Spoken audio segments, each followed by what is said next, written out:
Hello students, I hope you are quite well. Today I am here with you with a new lesson in English poetry, The Lament, from the pen of P.B. Shelley. Lament PB Shelley की last वाली कविता है, सबसे last वाली कविता है। जीवन के इस पड़ाव पर आकर के पीबी शैली बहुत दुखी हो गया, बहुत परेशान हो गया। उसका दुख क्या था, परेशानी क्या थी, ये तो अभी तक पता नहीं चल पाया है। लेकिन इसके दुख के कारण से उसने अपनी जब कविता लिखी और कविता लिखने के 1 साल बाद ही उसकी मृत्यु हो गई। उसकी मृत्यु के कुछ समय पश्चात उसकी पत्नी ने इस कविता को पब्लिश किया और इसलिए इस कविता का नाम दिया पॉस्थुमस पोएम। पॉस्थुमस माना होता है पिता की मृत्यु के बाद उत्पन्न बालक। और कवि की जो रचना होती है, अगर कवि की मृत्यु हो जाए उसके पश्चात अगर उस रचना को पब्लिश किया जाता है, उसको भी पॉस्थुमस कहते हैं। तो ये पॉस्थुमस पोएम है। जीवन क्यों परेशान था शैली, इसकी जानकारी तो नहीं है, लेकिन वो अपने जीवन के बारे में, अपने दुख के बारे में क्या प्रकट करता है, क्या बोलता है, आइए पुस्तक में देखते हैं। अ लेमेंट। लेमेंट माने ग्रीफ या सॉरो, दुख, और शाब्दिक अर्थ होता है उसका रुदन माने रोना। ए लेमेंट, पीबी शैली बहुत उदास है, दुखी है, परेशान है। जीवन की युवावस्था में ही लेखक को यह आभास हो जाता है कि उसको लंबी उम्र नहीं मिलने वाली है। युवावस्था के सुख चैन उसे छोड़ चुके हैं। और इस कविता में, कविता के जो शब्द हैं, उन शब्दों से ये एहसास होता है कि वास्तव में कवि बहुत ज़्यादा दुखी है। देखिए, ओ वर्ल्ड, ओ लाइफ, ओ टाइम, पहले शब्दों से पता चल रहा है। ओ वर्ल्ड, अरे दुनिया, हे संसार, हे जीवन, हे समय, अरे समय। On whose last step I climb, whose मैंने जिसके लास्ट, अंतिम स्टेप पर, अंतिम चरण पर, जहां मैं इस जीवन के, इस समय के अंतिम छोर पर खड़ा हूं। एंड ट्रेम्बलिंग, और ट्रेम्बल कर रहा हूं, कांप रहा हूं।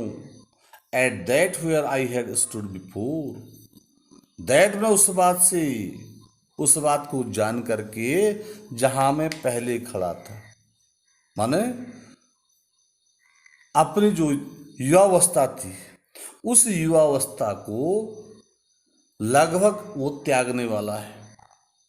इसलिए बोलता, अरे दुनिया, अरे समय, मैं अपने जीवन के अंतिम पड़ाव पर हूँ, अंतिम छोर पर खड़ा हूँ और टम्बल कर रहा हूँ, कांप रहा हूँ। At that where I had stood before, मैं जहाँ पहले खड़ा था।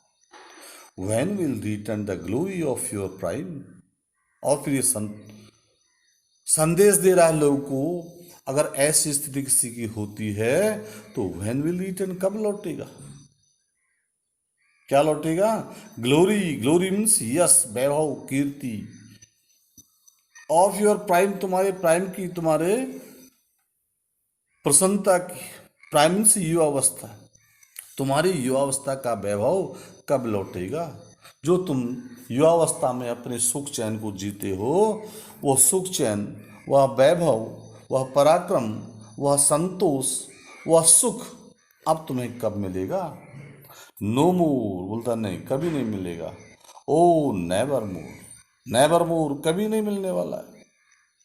माने जीवन का जो सुख है, जीवन का जो वैभव है, अब ये तुम्हें वापस मिलने वाला नहीं है। क्यों? क्योंकि कवि बहुत ज़्यादा दुखी है और समय को समय को आवाज़ दे रहा है, दुनिया को आवाज़ दे रहा है, समय को। ओ संसार, अरे संसार, अरे जीवन, अरे समय, मैं इसकी अंतिम सीढ़ियों पर आ चुका हूँ, अपने जीवन के अंतिम पड़ाव पर आ चुका हूँ, और जहाँ मैं खड़ा था वहाँ पर मैं कांप रहा हूँ। खड़ा क्यों था? मैंने जो समय मैंने व्यतीत किया था, जो युवावस्था मैंने व्यतीत की थी, जो अपना कालखंड मैंने व्यतीत किया था, आगे की काल को देख करके, आगे के समय को देख करके कि अब मेरे जीवन का जो जॉय है नष्ट होने वाला है, इसलिए मैं कांप रहा हूँ। लेखक कांप रहा है और फिर उसे याद आती है कि भाई वो जो युवावस्था का वैभव था, जो स्टेट ऑफ और ग्लोरी ऑफ प्राइम था, ग्लोरी ऑफ यूथ था, delight of life in youth, अब वो कब लौटेगा? और फिर उत्तर अपने आप में निराश होकर के बोलता है नो मोर, मतलब कभी नहीं मिलेगा। ओ नेवर मोर, ये जॉय, ये डिलाइट अब कभी प्राप्त होने वाला नहीं है। Out of the day and night, out of the day and night, day and night means रात दिन, रात दिन में से, मैंने हर समय में से जॉय हैज टेकन फ्लाइट। जो मेरा रात दिन का समय है, उस समय में से जो मेरा जॉय है, जो मेरी खुशी है, जो मेरी प्रसन्नता है, ये फ्लाइट हो चुकी है, फ्लाइट हो चुकी है, ना उड़ चुकी है, समाप्त हो चुकी है। Joy of life has gone, जीवन का जो जॉय है, जीवन का जो आनंद है, वो समाप्त हो चुका। माने there is no joy anywhere, कहीं भी उसको जॉय दिख नहीं रहा, आनंद नहीं दिख रहा है। फ्रेश स्प्रिंग, फ्रेश मीन्स स्वच्छ, साफ।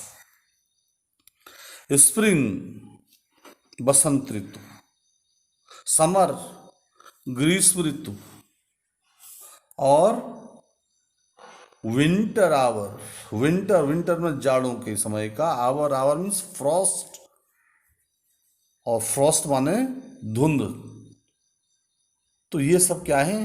ये जीवन में जो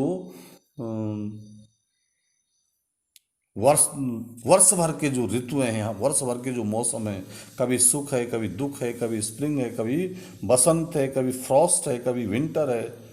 तो ये क्या है? ये जीवन का एक अनिवार्य अंग है।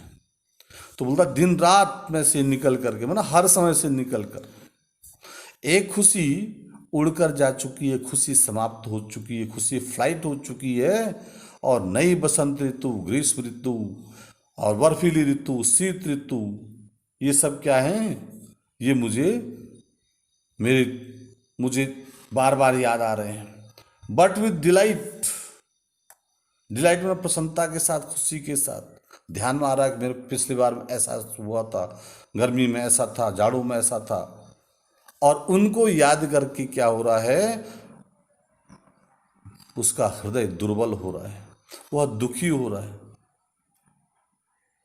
हृदय को बहुत ज्यादा आघात मिल रहा है, लेकिन उसे किसी भी तरह से प्रसन्नता नहीं मिल रही है।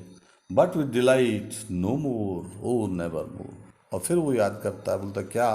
वो पुराना मौसम, पुरानी गर्मी की ऋतु, बसंत ऋतु, जाड़े की ऋतु, फ्रॉस्ट की ऋतु क्या फिर से मेरे जीवन में आ सकती है? और फिर वो डिलाइट मुझे प्राप्त हो सकता है? और फिर अपने आप निराशा में छा जाता है और उत्तर देता है नो मोर, ओ नेवर मोर। बोलता नहीं नहीं, ऐसा कभी नहीं हो सकता।